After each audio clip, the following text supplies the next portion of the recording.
It's Brian Preston, the money guy. All right, so we're talking about how to help you guys protect yourselves. We talked about salesmen, but we gave a caveat. Not all salesmen are bad. And then we talked about shysters, but we said, oh, well, not all the things in that space may be bad. This third one, there is no redeeming quality here. This is one that you want to protect yourself from, and I think these are the ones that we interact with the most, and these are the folks out there that are just flat out scammers.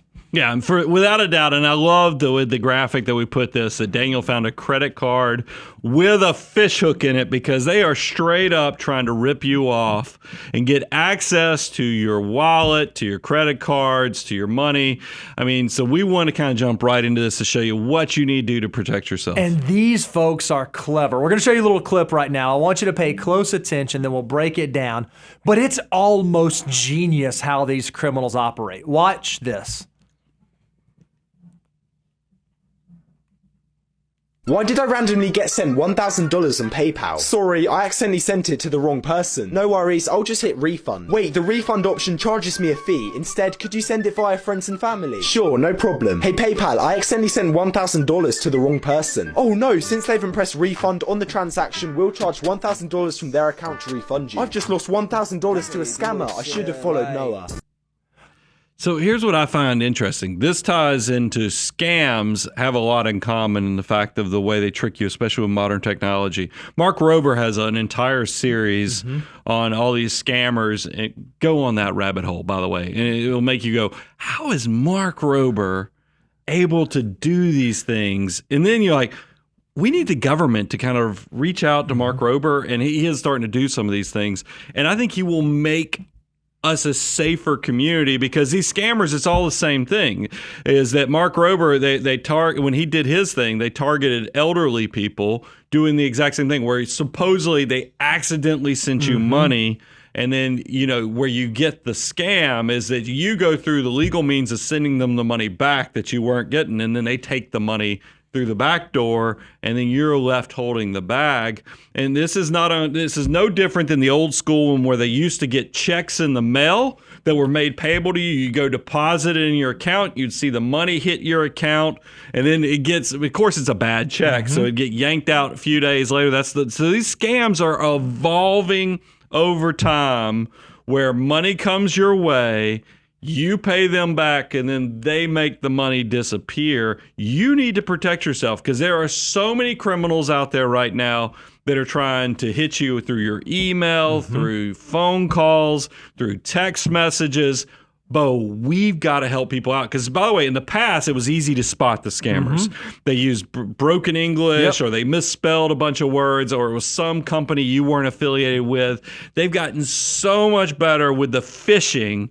Now they even call it spear phishing. Yeah, it's wild. So we know about phishing, right? We know about the Nigerian prince who's reaching out to us to try to like have us inherit the $1 billion, right? Well, now it's getting a lot more specific than that. Somehow, through a data breach or through something else that might have happened, these criminals, these scammers know something about you. Perhaps they know that you bank at Wells Fargo, or perhaps they know that you've set up an account at Chipotle, or fill in the blank, and they're able to send a very targeted email that doesn't seem off the wall. It doesn't seem like something that would be completely insane. It's actually some truth that it has something to do with your life, and they send you an email to click on a link, to go to a page, to log into a thing, and just like that, you have been infiltrated. Yeah, and Bo, we have a culture of compliance here. And yeah, we do. Part of being a culture of compliance, Bo has to give us compliance training pretty much every month. I mean, you come in and do a presentation to the entire team here at Abound, and I thought we grabbed a few things that showed up at the most recent compliance meeting. But what are some of the top 5 email phishing subject lines? Yeah, it's really interesting. This is as of Q1 2022. Here are the top 5 most common that you're likely to see. Here's one. HR, new requirements tracking COVID vaccinations. Obviously, that's a very current event that a lot of people would be super interested in, and it would seem legit. Oh, my company's done something new. I need to click on this. I need to figure it out. Or maybe you've seen this one. Password check required immediately. And you think, oh no, I got to make sure my password's okay. So they ask you to click on the link, go log in, you enter your password, which is the right one, but then they tell you, oh, wrong password. And you do that a few times. Well, they've already gotten your actual password. They've already logged in and they're, off to the races. Vacation policy update, dress code changes, or hey, we need you to acknowledge your appraisal, or we need you to confirm receipt of the fill in the blank. It's not uncommon to see these things come through, so you need to make sure that you're protecting yourself. You need to make sure when you do receive something, you actually know the person that you are receiving it from. We'll talk about this in a moment, but like Microsoft.com doesn't need to have it reroute to billybobswebpage.microsoft.com. That's a surefire sign that it's not something you need to be doing. Another little trick you can do is hover your mouse over any link before you click on it. If you hover on it, it'll tell you what URL you're actually routing to. I can't tell you how many times something will look legit. You can hover over it, you determine that it's nefarious, you delete it, get rid of it, and completely avoid walking into the trap. Well, I think some of these, like we have the subject lines here, but what makes it spear phishing versus regular phishing is, and I've seen this actually happen, like it's not uncommon that maybe an employee of a title company or that intermediary that handles real estate closings, that their system has been compromised. Well, the crooks don't just start telling you that they've compromised your system. They start culling your information to figure out how they actually create profit by scheming. So it's not uncommon that maybe the real estate attorney's office or the title company has been compromised. They don't realize they're compromised, but when there's a closing coming up, that acknowledge your appraisal or here's the wiring instructions, they might be front running and sending alternative wiring instructions. They could be, it's not uncommon in HR departments. Payroll, they will email the payroll department. They'll go on the website, see all the list of the employees' names, and then they'll send to HR, hey, so-and-so wants to update their direct deposit account. These are the type of things that are going on all over the place. I've known people personally wiring money to inappropriate places because everything looked right. The name of the title company, the real estate was listed. That's how you know somebody was compromised somewhere in the cycle of communication. Be on guard at all time because a lot of these financial things, when the money goes, you can't get it back. Gone. It's hard to get it back. So just be very aware when you're dealing with financial decisions. Another thing that's really interesting, we also have the top 10 most impersonated companies. So always be on high alert. If you get an email from Facebook, Microsoft, WhatsApp, Amazon, Chase, Comcast, PayPal, Netflix, started talking really fast. Adobe. These are all very popular things. Yeah, so if you get an email from one of these, ask the question, why is this person reaching out to me? Is this something that's legit? Or is this something where I'm being targeted? The best advocate for you is you. So the better you can make sure you're taking careful steps, the more likely you are to protect yourself. And Bo, it would be crazy if we didn't mention this because you guys send this to us and we're like, oh, you got to be kidding me. Seriously? And by the way, we're going to show you examples from like Instagram, but on YouTube, there's people that will take our logo file and they'll use WhatsApp and they try to tell you, hey, reach out to me. We don't solicit anybody that way. If you see a WhatsApp, the only time I've used WhatsApp is when I was in Dominican Republic on vacation and the concierge person on the hotel wanted to communicate that way. I don't use WhatsApp. So that's not the way we're communicating with our listeners. It's not the way we're communicating with our clients. Be on guard, but look at what's going on Instagram. We have these fake impersonators.